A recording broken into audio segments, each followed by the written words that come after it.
Two fires at a Jewish center in Portland.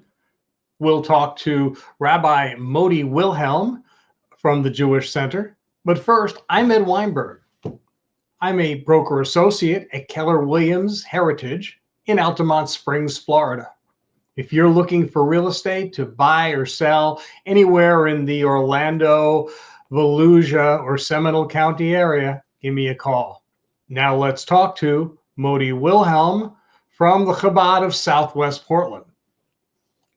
Hello, Motti. How are you doing?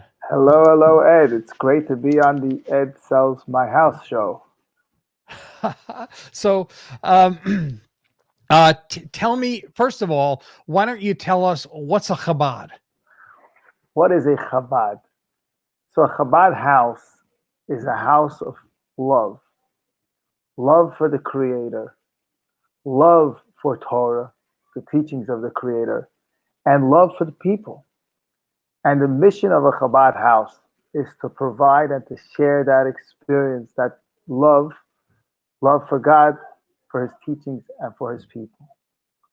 And we do that through prayer, through study, and through deeds of kindness. Okay, so it's also, you might call it a Jewish synagogue also? You might call it a synagogue, but you might also call it a hospitality house. You might call it a place that people can find respite and people can find a listening ear or a warm shoulder. You can call it a place where people can find a connection to the divine, a connection to their teachings, and most importantly, a connection to themselves, to the soul inside each and every one of us. So how long have you guys been there? So Chabad of Oregon was started by my father, the Rebbe, Lubavitch Rebbe, who sent out over 3,500 couples throughout the whole globe in a mission to find and, in a sense, search out the Jewish people in love in a place that they had been previously searched out in hate. The Rebbe sent my parents out in 1984 with the mission to establish a Chabad presence in Oregon, to provide Jewish education, to provide Jewish awareness. Today, there are 11 Chabad centers throughout Oregon. And my wife and I, we joined my parents about 13 years ago. And we've been working alongside them here in the Southwest Portland Chabad Center. Okay. And so you guys, well, I'm sure the basic things you do services weighed in at least weekly and on high holy days. But so what you have classes too, I assume. Sure. So we have classes for children and for adults. We have, like we were chatting about before, we have a preschool through 8th grade. We have about 100 students every day coming and learning about their Jewish faith, and of course learning their basic education and their moral education. And we also have classes for adults. Go ahead. Okay, so are you, is this just Southwest or is it all of Portland that these 100 students come from? Well, the Southwest Portland is the kind of concentrated Jewish area in Portland. So while we have a Chabad house in each of the quadrants, in Southwest, Northwest, Northeast, and Southeast, but the kind of central Chabad house and our school campus is located in Southwest Portland. Okay. So, do you have any idea what what it's going to cost to rebuild your the Chabad there? So, first of all, we don't rebuild.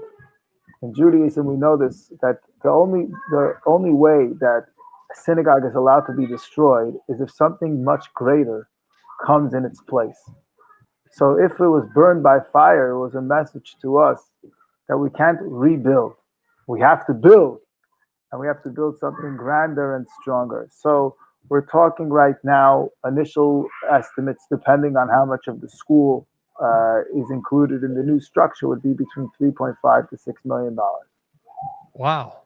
Okay. That's impressive.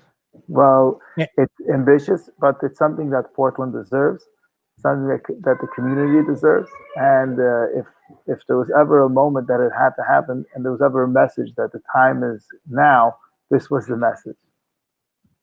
Okay. All right. So there was let's go about the like the timeline. I guess that would be a good thing to call it. So there was a fire on a day. What day was that first fire? So there were actually two fires. There was a fire on Friday night, April 14th, and it was actually late after the Shabbat meal. We were notified that the Chabad house had been on fire, and at the time, if it didn't feel right to me, but the firemen said, "Well, we think it's just an electrical thing." I mean, it was kind of strange, just electric. It was kind of random, but it was what it was. But then on Wednesday, August 19th, I get an early morning call. He says, "Hi, this is the arson investigator for the city of Portland." And I was wondering why he's calling me so early. He says, "You've had a second fire. And I want to know who can come here and talk to me about what's been going on between the first and second fire." And I said, "I'll be there." And I came. And the second fire was really totaled the building. Thankfully, the Torah scrolls had actually been removed because of coronavirus. We were praying outdoors. So the scroll, which your viewers may know, but they're the most holy and prized possession in the entire Jewish world. And since in the world of Judaism is the painstakingly handwritten scroll that has the 5 books of Moses. It's about 300,000 letters, each written by hand with a quill, incorporating the 5 books of Moses, which is read at the center of the service, of the Shabbat service when we gather together in prayer. Those scrolls had actually been removed, thankfully, prior to the first fire. Tragically, though, in that second fire, in addition to losing a space of prayer, a space of love, we also lost 60 mezuzot. We have the little scrolls that are placed on the doorpost of every house. And as a Chabad house, it was a place that we had, was a resource center there, called it Everything Jewish. It was actually run by my brother-in-law, Rabbi Motti. And people would come and buy mezuzot or talisim, and they would buy Seder plates, they would buy shofars, and 20 shofarot were destroyed by the fire, 60 mezuzot, 8 pairs of tefillin.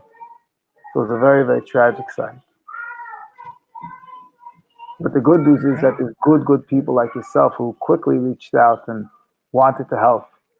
So the spirit is in the people. Yes. Okay. Well, I guess that brings me to, we've got a donation page that's set up that I think runs through about Thursday. And there is a, you have, and when that one goes, when that one's over, I'm going to edit it and put a link to the one that you're using. Wonderful. That way people, even if they see this later, they can still donate to it. And there is a link in this announcement. I think, let me see. Oh, there isn't a link in this announcement, but there will be there will be a link by this video. You know what? Give me a second and I'm going to put it as a, I'm going to put it as a comment here.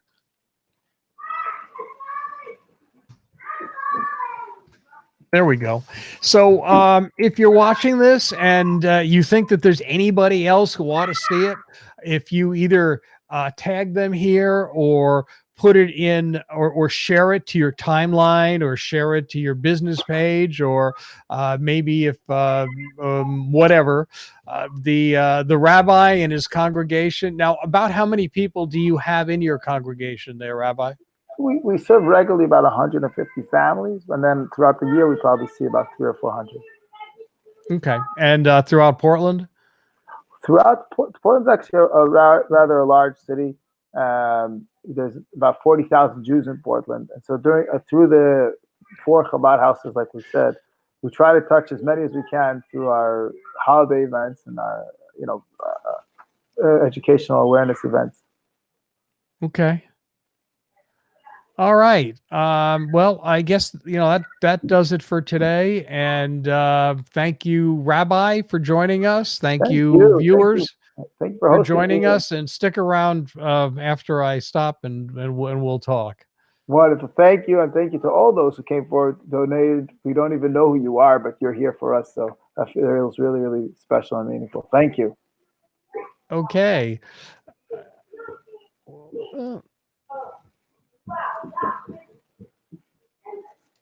Okay, so it's Ed Weinberg, Med Sells My House, and Ed out.